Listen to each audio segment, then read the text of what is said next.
महाकारुणिक सम्यक संबुद्ध परम पूज्य बाबा साहब डॉक्टर अम्बेडकर,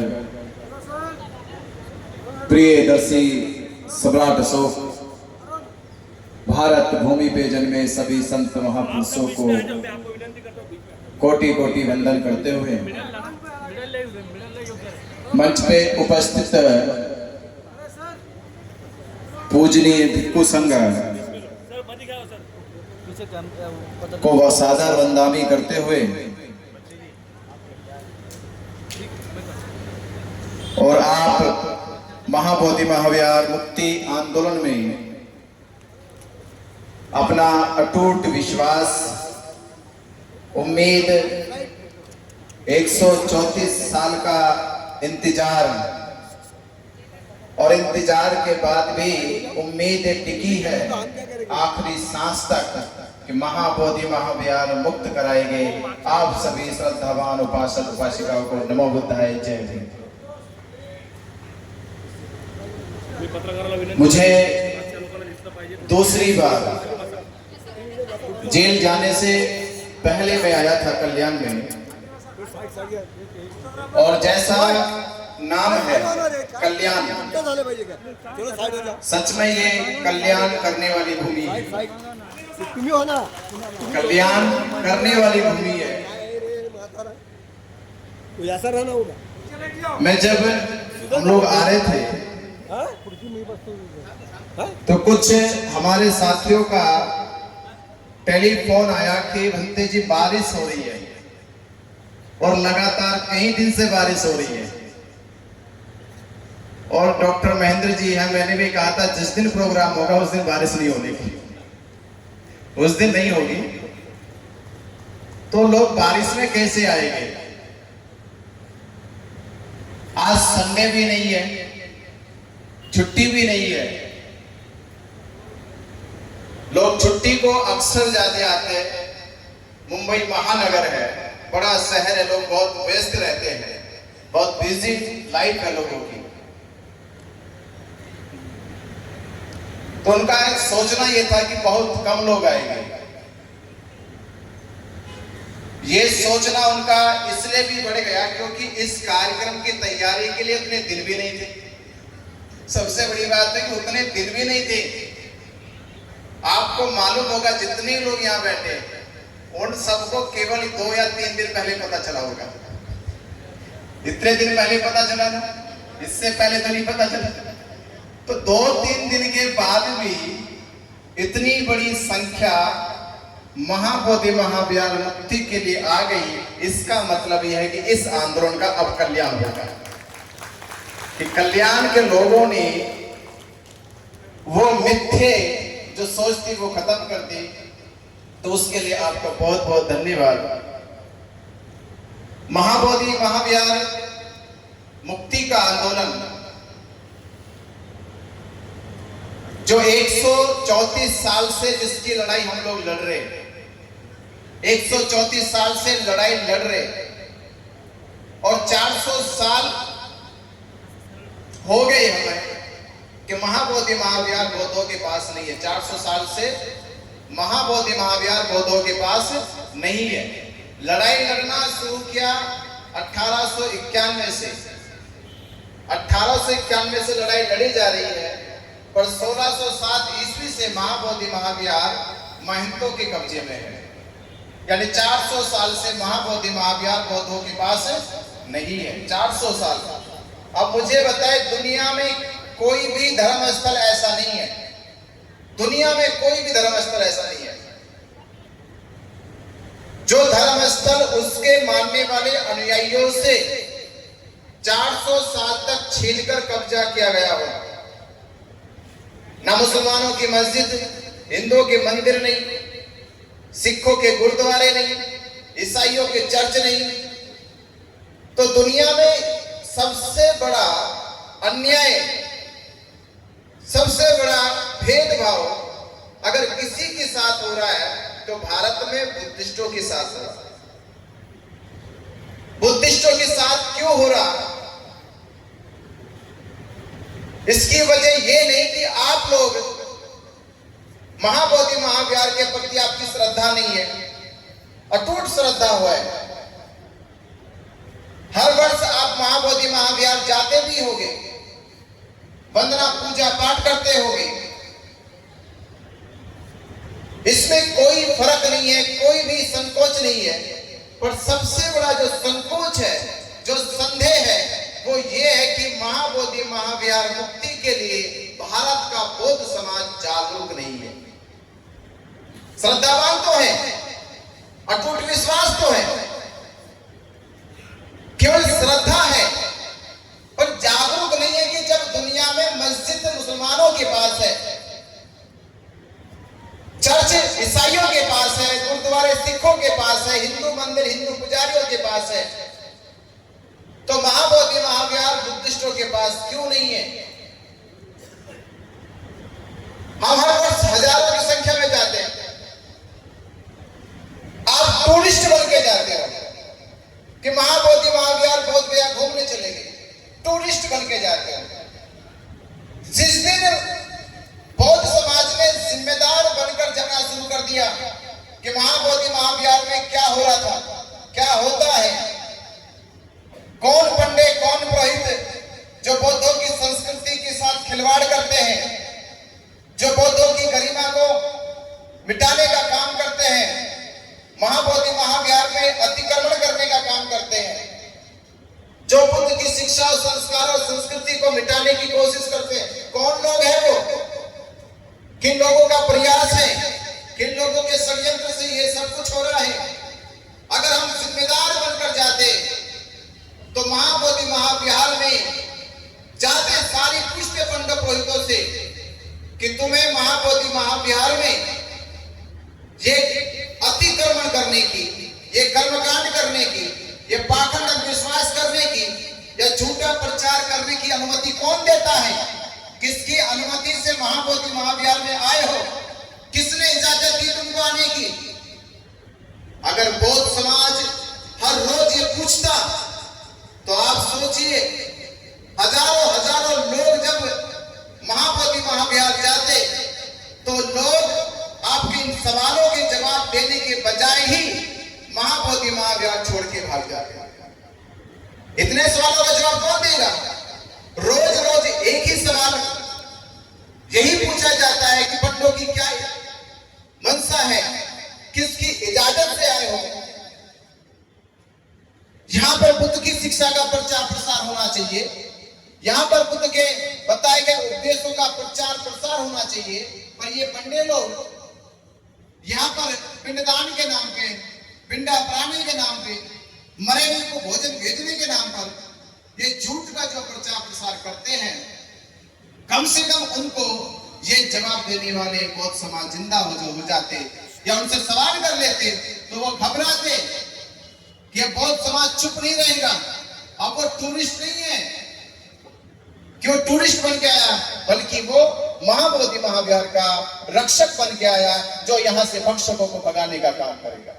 अगर ये काम होता तो आज जो लड़ाई हम 134 साल से लड़ रहे हैं वो लड़ाई खत्म हो जाती। 134 साल क्यों लगे? 134 साल क्यों लगे? 76 साल तो बीटी एक्ट को हो गए, 76 साल बीटी एक्ट को हो गए और 76 सालों में आज तक भारत के बुद्धिस्टों को अधिकांश बुद्धिस्टों को मालूम ही नहीं है कि बीटी एक्ट है क्या। बीटी एक्ट है क्या चीज? दुनिया में, भारत में दुनिया की बात कर रहा हूं, दुनिया में किसी भी मुस्लिम प्रमुख मस्जिद पर, मुसलमानों की प्रमुख मस्जिदों पर कानून नहीं बनाया गया, ईसाइयों के प्रमुख चर्चों पर कानून नहीं बनाया गया, भारत में प्रमुख हिंदुओं के मंदिर पर कानून नहीं बनाया गया, सिखों के गुरुद्वारों पे कानून नहीं बनाया गया। तो जब दुनिया के किसी भी धर्म स्थल पे कानून नहीं बनाया गया तो बुद्धिस्टों के महाबोधि महाविहार पे कानून क्यों बनाया गया? अगर ये जान लेते तो देश के लोगों को पता चलता कि बौद्धों के साथ अन्याय हुआ, तो ये पता चलना चाहिए था। हमने पूछा क्या? ये हमारे जिम्मेदार लोगों ने नहीं पूछा। क्यों कानून बनाया गया? कानून बनाने की आवश्यकता क्या थी?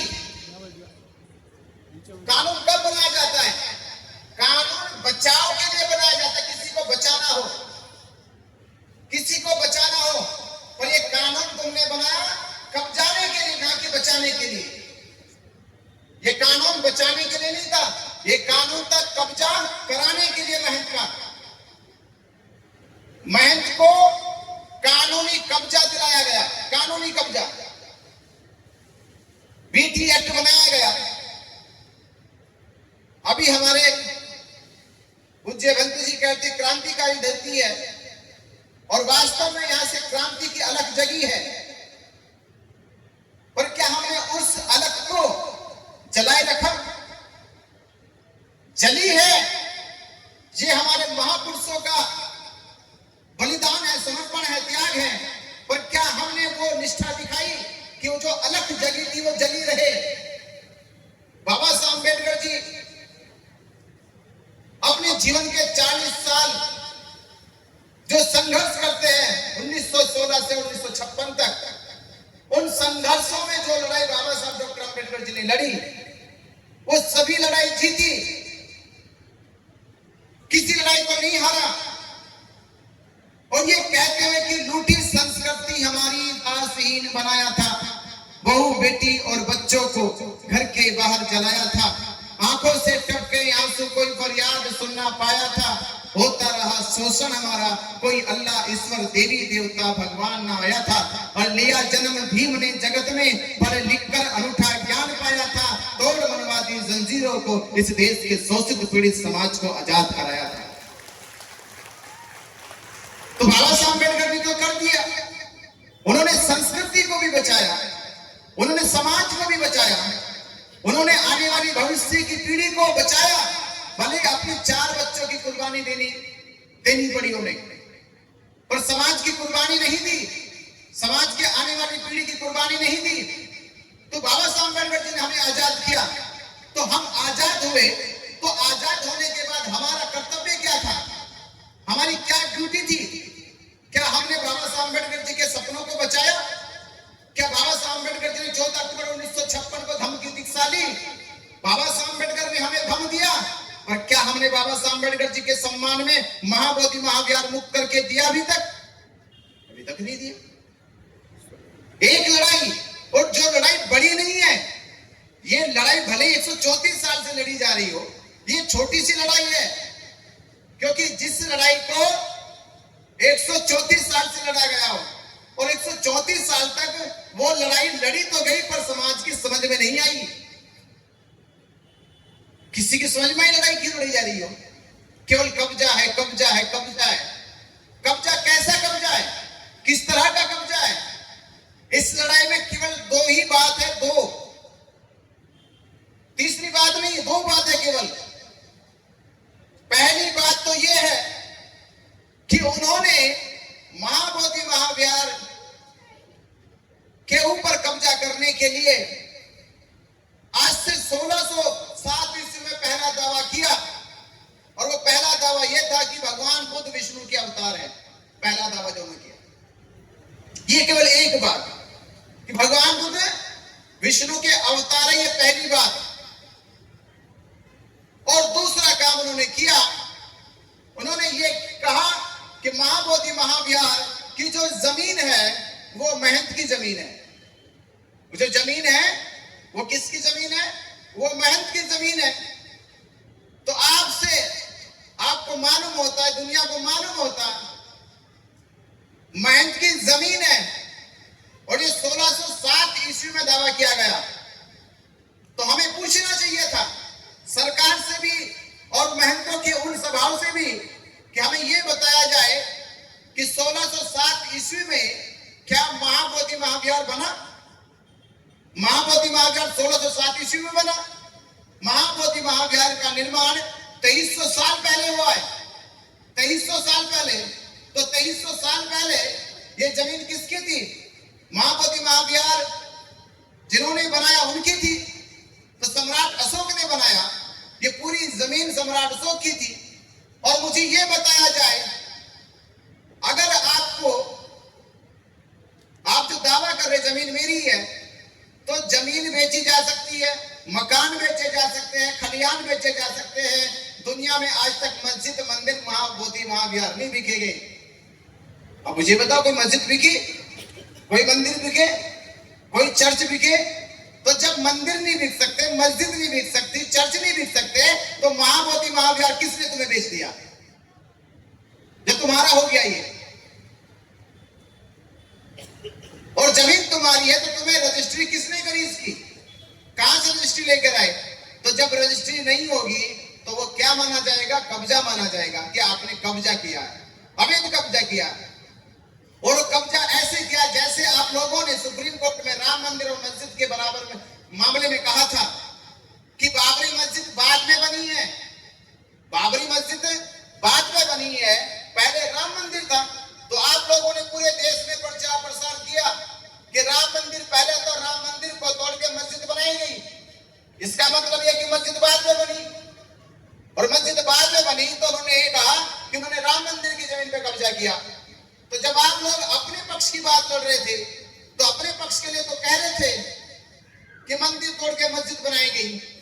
तो आज हमारा भी वही सवाल है कि महंत तो बाद में आया है, महंत तो 1607 ईस्वी में दावा करता है। 1607 ईस्वी से 1900 वर्ष पहले, यानी 1600 ईस्वी के 1900 वर्ष पहले महाबोधि महाविहार अस्तित्व में था, सम्राट अशोक ने बनाया था। तुमने तो कब्जा किया उसके ऊपर आगे, यानी तुम एक माफिया हो, डॉन हो, तुम्हारे ऊपर मुकदमा होना चाहिए, सरकार को तुम्हें जेल भेजना चाहिए। पर सरकार ने तुम्हें जेल भेजने की बजाय 1949 को 6 जुलाई 1949 को बीटी एक्ट नाम का कानून बनाया गया, और कानून बनाकर महाबोधि महाविहार की जब 1600 ईस्वी में रिकॉर्ड बनाया गया तो 15,000 एकड़ जमीन थी। कितनी जमीन थी? 15,000 एकड़ जमीन 1607 ईस्वी के रिकॉर्ड में। और जब 6 जुलाई 1949 में रिकॉर्ड बनाया गया तो तब 5,000 एकड़ जमीन का रिकॉर्ड बनाया गया। और आज वर्तमान में महाबोधि महाविहार के पास कितनी जमीन है हमें पता ही नहीं है, और जितने में परिसर है वो 5 बीघे होती, केवल 5,000 एकड़ जमीन आज केवल 5 बीघा जमीन में सिमट के रह गई, क्योंकि हमें पता ही नहीं है, हमें मालूम ही नहीं है। ये बीटी एक्ट जब बनाया गया, आपके लिए जानकारी दे रहा हूं मैं, उस समय बाबा साहब डॉक्टर अंबेडकर जी संविधान सभा में संविधान लिख चुके थे, पूरा हो चुका था लगभग काम पूरा, क्योंकि संविधान सभा में संविधान 26 नवंबर 1949 को पेश किया गया। 26 नवंबर 1949 को संविधान सभा में संविधान पेश किया गया, और 6 जुलाई 1949 को बीटी एक्ट बनाया गया। इसका मतलब यह है कि 4 महीने 20 दिन पहले, 4 महीने 20 दिन पहले पंडित जवाहरलाल नेहरू, डॉक्टर राजेंद्र प्रसाद और बिहार के राज्यपाल की अध्यक्षता में यह बीटी एक्ट बनाया गया। तो जब डॉक्टर राजेंद्र प्रसाद को मालूम था कि भारत आजाद भारत का बाबा साहब डॉक्टर अंबेडकर जी संविधान लिख चुके हैं, पूरा हो चुका है, बस वो अब संविधान सभा में पेश किया जाना बाकी है, तो डॉक्टर राजेंद्र प्रसाद जो संविधान सभा के अध्यक्ष थे, पंडित जवाहरलाल नेहरू उस समय के प्रधानमंत्री थे, इन दोनों लोगों ने बाबा साहब अम्बेडकर जी से इस विषय में बात क्यों नहीं की? ऐसी कौन सी जल्दी थी? कौन सी जल्दी थी?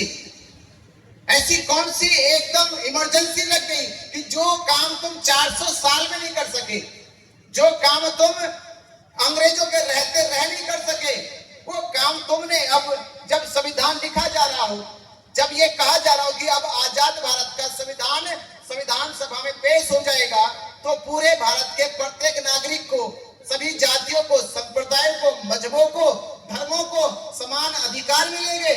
तो जब संविधान सबको समान अधिकार देने का काम कर रहा है, तो तुम्हें ये एक्ट बनाने की जरूरत क्या पड़ी? क्यों बनाया गया एक्ट? ये एक्ट इसलिए बनाया गया कि संविधान के अनुसार फिर ये एक्ट नहीं बन सकता। संविधान जब लागू हो जाएगा तो संविधान में अनुच्छेद 25, 26, 27, 28, 29 तक जो धार्मिक अल्पसंख्यकों के अधिकारों की बात हुई है, तो उन अधिकारों की सुरक्षा और रक्षा के आधार पर यह बीटी एक्ट नहीं बन सकता था, क्योंकि अगर बीटी एक्ट बनता तो बौद्धों की धार्मिक स्वतंत्रता, समानताएं, अधिकार छिन जाते, जो आर्टिकल 13 का उल्लंघन हो जाता। तो उन्होंने कहा कि संविधान बन के तैयार हो गया है, संविधान से पहले लागू होने से ये बीटी एक्ट बनाया गया। और बीटी एक्ट 1949 से लेके आज तक भी संविधान में नहीं जोड़ा गया। बीटी एक्ट संविधान में नहीं जुड़ा आज तक भी। ये केवल एक्ट बिहार के मुख्यमंत्री और राज्यपाल के पास रहता है। केवल वही अपनी शक्तियों के अधिकार में इसका पालन करते हैं। आज तक प्रस्ताव में नहीं आया, आज तक इससे असेंबली में उठाया नहीं गया। नहीं तो संविधान लागू होने के बाद किसी भी कानून के ऊपर प्रस्ताव लाना अनिवार्य था कि प्रस्ताव लाया जाए, इस पे बहुमत लाया जाए। बहुमत के आधार पे लोकतंत्र के भारत में ये कानून माना जाता। जब प्रस्ताव नहीं लाया गया, बिना प्रस्ताव के आज तक महाबोधि महाविहार के ऊपर ये बीटी एक्ट कानून काम करता है। हमें पता ही नहीं इस बारे में आज तक भी, भारत के बुद्धिस्टों को पता नहीं। तो लड़ाई इसलिए 134 साल से लड़ी जा रही है। तो हमें केवल सुप्रीम कोर्ट में तो ये सिद्ध करना होगा कि भगवान बुद्ध विष्णु के अवतार नहीं है, और दूसरा ये सिद्ध करना होगा कि महंत बाद में आया है। महंत से 1900 वर्ष पहले ही महाबोधि महाविहार का अस्तित्व सम्राट अशोक के हाथों में था।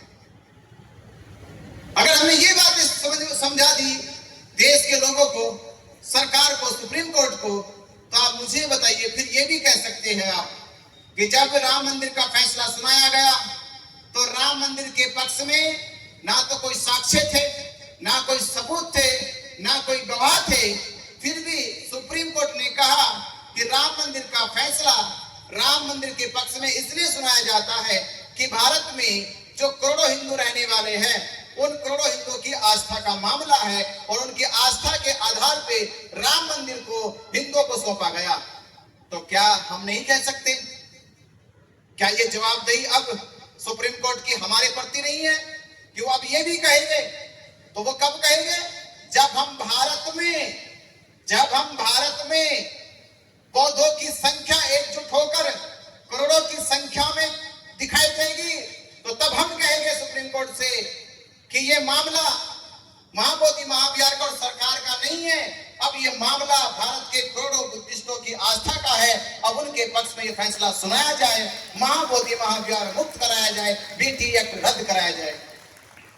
तो इसके लिए भारत में ये इतिहास भी रचा जाएगा। आज तक भारत के इतिहास में आज तक हम इसमें तो कितना करीब अगर मैं अपनी जानकारी की बात बताऊं तो कम से कम 1300 साल हो गए।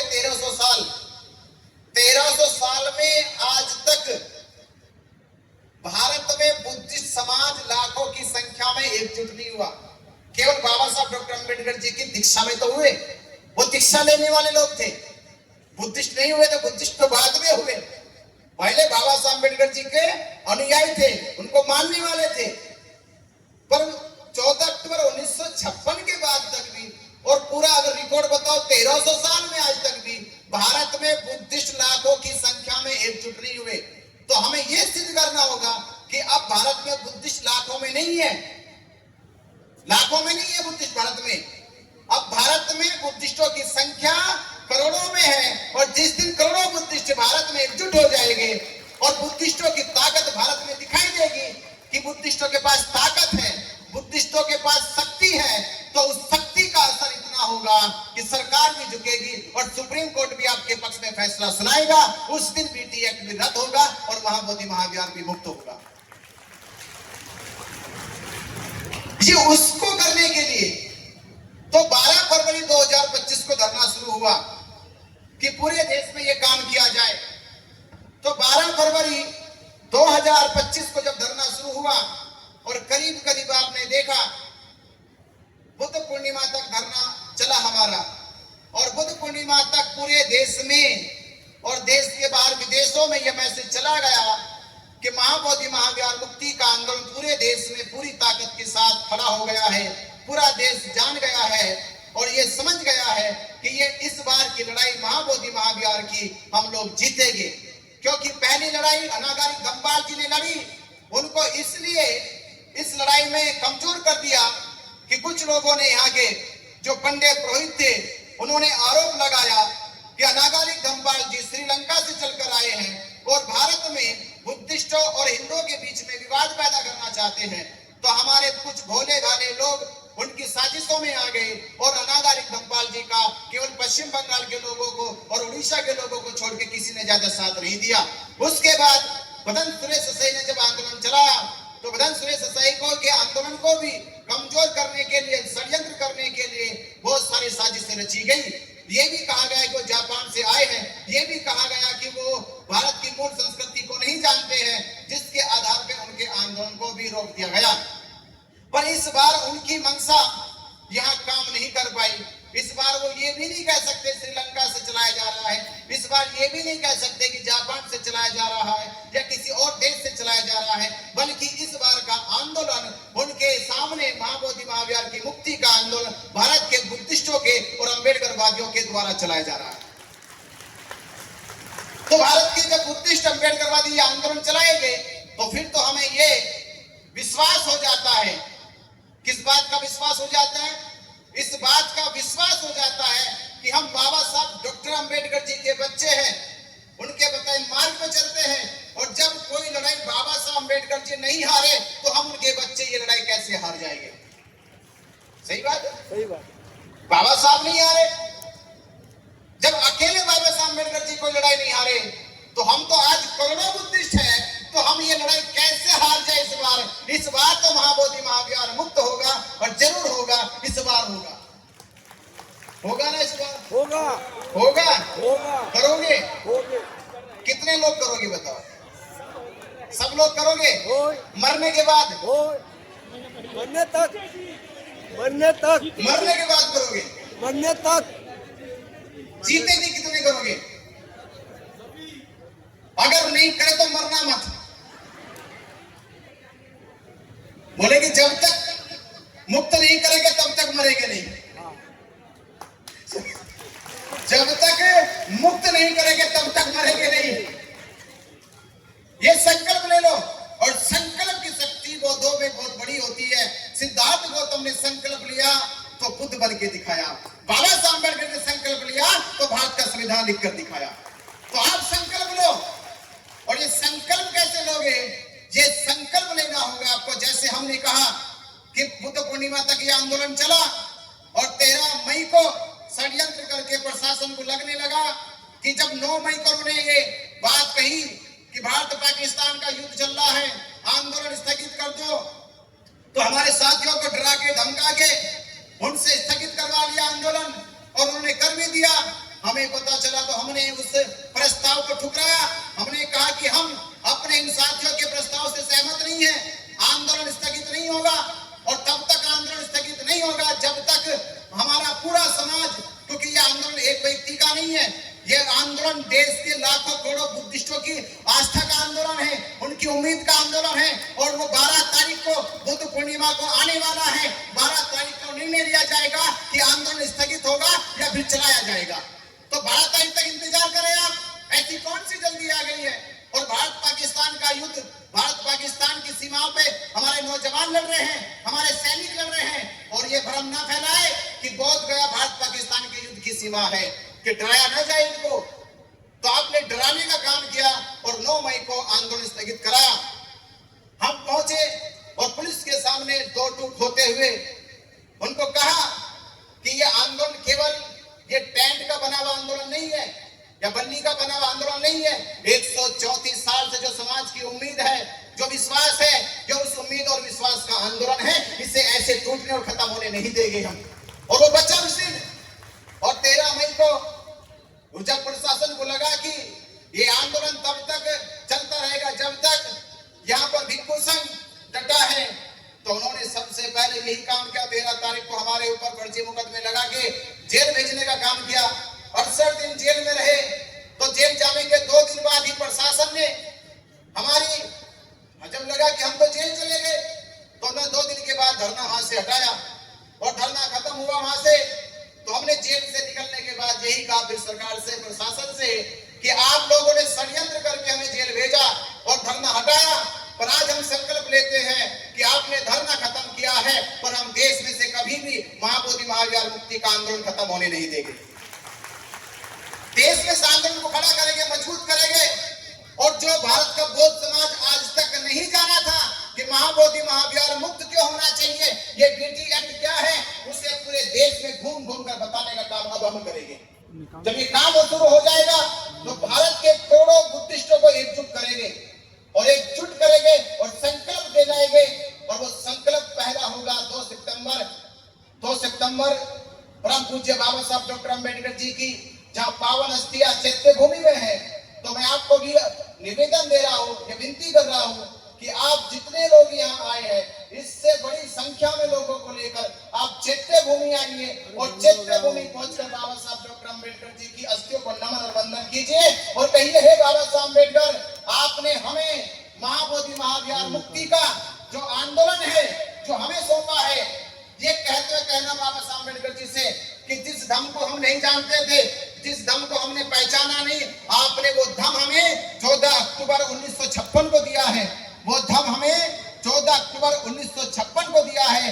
ये आपके बच्चे आपको महाबोधि महाविहार मुक्त करके आपके सम्मान को बढ़ाने का काम करेंगे। तो आप लोग ये सम्मान बाबा साहब अम्बेडकर जी का चैत्य भूमि पहुंचकर ये संकल्प लेंगे कि महाबोधि महाविहार मुक्त कराया जाएगा। और आखिरी बात ये कहूंगा कि भले ही हमारा जन्म बुद्ध के काल में ना हुआ हो, ये हमें अफसोस है, हमने बुद्ध की बात नहीं सुनी, बुद्ध के उपदेश नहीं सुने, ये अफसोस की बात है। पर हमारा जीवन धन्य है कि भले हमने बुद्ध को ना देखा हो, पर हम बुद्ध के महाबोधि महाविहार की मुक्ति का आंदोलन चला रहे हैं और उसे चलाने का हमें मौका मिला है, इसलिए हमारा जीवन धन्य है। इससे बड़ा जीवन धन्य क्या होगा? 2300 साल पहले सम्राट अशोक का महाविहार, सिद्धार्थ गौतम की ज्ञान की स्थली महाबोधि महाविहार और बाबा साहब अम्बेडकर जी के सपनों का भारत। तो महापुरुषों का सपना पूरा करने का जिनको जिम्मा मिला हो, महापुरुषों का सपना पूरा करने का जिनको जिम्मा मिला हो, उनके जीवन में इससे बड़ा उद्देश्य और क्या हो सकता है? इससे बड़ा कोई उद्देश्य हो सकता है उनके जीवन में? इससे बड़ा उद्देश्य कोई हो तो बुद्धिस्टों के बताओ मुझे, आपके जीवन में इससे बड़ा उद्देश्य कोई? एक बौद्ध होने के नाते अगर मेरे द्वारा, हमारे द्वारा महाबोधि महाविहार मुक्त हो जाए तो समझ लेना आपके जीवन में, आपको ऐसे समझ लेना जैसे एक भिक्षु को निर्वाण मिल जाता है, वैसे आपको निर्वाण मिल जाएगा। पूरा संसार आपका आदर सम्मान करेगा और आने वाली पीढ़ी भी आपसे कहेगी, जब उससे कोई पूछेगा कि तुम्हारे खानदान का नाम क्या है, तुम्हारे माँ बाप का नाम क्या है, किस खानदान से ताल्लुक रखते हो, किस परिवार से ताल्लुक रखते हो, तो कम से कम सर उठा के ये कह सके कि मैं उस परिवार से ताल्लुक रखता हूं जिन्होंने महाबोधि महाविहार मुक्ति की लड़ाई लड़ी थी। तो लड़ोगी लड़ाई, जीतोगे लड़ाई। तो एक चीज कहो, ये लड़ाई लड़नी नहीं है अब, कहो मेरे साथ, ये लड़ाई लड़नी नहीं है अब, ये लड़ाई जीतनी है। लड़ तो ली हमने 134 साल से, 134 साल से लड़ते आ रहे, अब ये लड़ाई जीतनी है। क्या करनी है? जीतनी है। और जीतनी है तो जीतनी है। और आने वाली 12 फरवरी 2026 तक हमें ये तैयारी करनी है कि धरने को, आंदोलन को 1 साल हो जाएगा। तो जब 1 साल हमारे इस आंदोलन को होगा, तब हम भारत में अपनी शक्ति दिखाएंगे कि भारत में बुद्धिस्टों की शक्ति अब लाखों में नहीं, अब करोड़ों में शक्ति पैदा हो गई है। अब महाबोधि महाविहार मुक्त होके रहेगा, मुक्त होके रहेगा। महाबोधि महाविहार मुक्त करो, महाबोधि महाविहार मुक्त करो, महाबोधि महाविहार मुक्त करो। बीटी एक्ट रद्द करो, बीटी एक्ट रद्द करो, बीटी एक्ट रद्द करो। जय भीम, जय भीम, जय भीम। आपने सुना और याद रखिए, 2 सितंबर कहा ना, 2 तारीख को कहा ना, 2 तारीख को चैत्य भूमि आना है और बाबा साहब अम्बेडकर जी की अस्थियों को नमन वंदन करना है और महाबोधि महाविहार मुक्ति का संकल्प लेना है। जय भीम, नमो बुद्धाय।